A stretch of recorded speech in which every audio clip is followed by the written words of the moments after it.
Les rivières puaient, les places puaient, les églises puaient, cela puait sous les ponts et dans les palais. Le paysan puait comme le prêtre, le compagnon tout comme l'épouse de son maître artisan.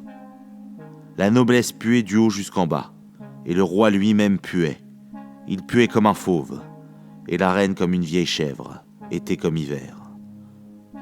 Car en ce XVIIIe siècle, l'activité délétère des bactéries ne rencontrait encore aucune limite.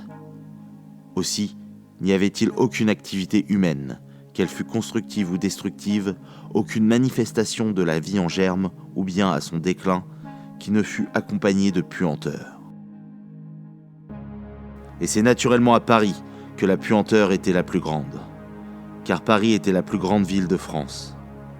Et au sein de la capitale, il était un endroit où la puanteur régnait de façon particulièrement infernale, entre la rue aux Fers et la rue de la Ferronnerie. C'était le cimetière des Innocents.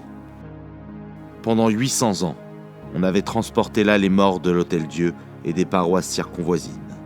Pendant 800 ans, on y avait jour après jour charroyé les cadavres par douzaines, et on les y avait déversés dans de longues fosses. Pendant 800 ans, on avait empli par couches successives charniers et ossuaires. Ce n'est que plus tard, à la veille de la Révolution, quand certaines de ces fosses se furent dangereusement effondrées et que la puanteur de ce cimetière débordant déclencha chez les riverains non plus de simples protestations, mais de véritables émeutes, qu'on finit par le fermer et par l'éventrer, et qu'on pelleta des millions d'ossements et de crânes en direction des catacombes de Montmartre, et qu'on édifia sur les lieux une place de marché. Or, c'est là, à l'endroit le plus puant de tout le royaume, que vit le jour, le 17 juillet 1738, Jean-Baptiste Grenouille. C'était l'une des journées les plus chaudes de l'année. La chaleur pesait comme du plomb sur le cimetière, projetant dans les ruelles avoisinantes son haleine pestilentielle, où se mêlait l'odeur des melons pourris et de la corne brûlée. La mère de Grenouille, quand les douleurs lui vinrent, était debout derrière un étal de poissons dans la rue aux Fers et écaillait des gardons qu'elle venait de vider. Les poissons, prétendument pêchés le matin même dans la Seine, puaient déjà tellement que leur odeur couvrait l'odeur de cadavres. Mais la mère de Grenouille ne sentait pas plus les poissons que les cadavres, car son nez était extrêmement endurci contre les odeurs. Et du reste, elle avait mal dans tout le milieu du corps, et la douleur tuait toute sensibilité aux sensations extérieures. Elle n'avait qu'une envie, c'était que cette douleur cessât. Elle voulait s'acquitter le plus vite possible de ce répugnant enfantement. C'était son 5e. Tous les autres avaient eu lieu derrière cet étal, et à tous les coups, ça avait été un enfant mort-né, ou à peu près, car cette chair sanguinolente qui sortait là ne se distinguait guère des déchets de poissons qui gisaient sur le sol, et ne vivait d'ailleurs guère davantage.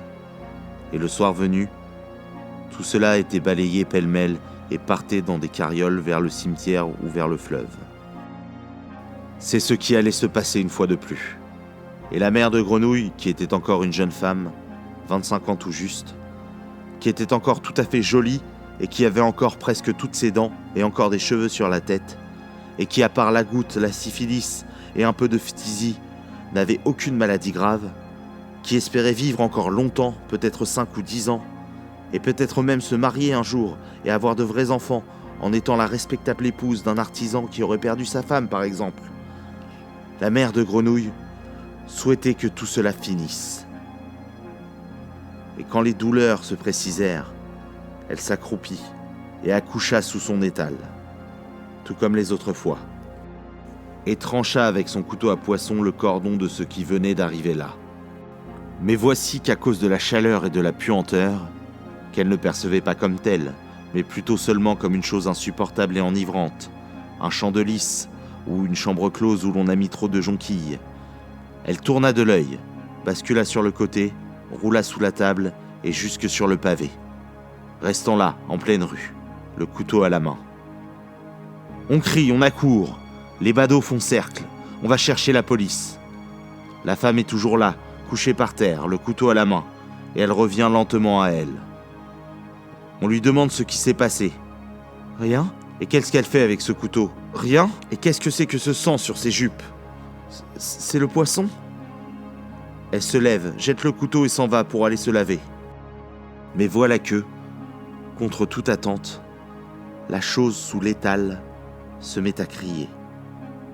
On va y voir et, sous un essaim de mouches, au milieu des entrailles et des têtes de poisson, on découvre le nouveau-né. On le dégage. On le confie d'office à une nourrice. La mère est arrêtée. Et comme elle ne fait aucune difficulté à avouer qu'elle aurait sûrement laissé crever le marmot, comme du reste les 4 précédents, on la traduit en justice. On la condamne pour infanticide réitéré, et quelques semaines plus tard, on lui coupe la tête en place de grève.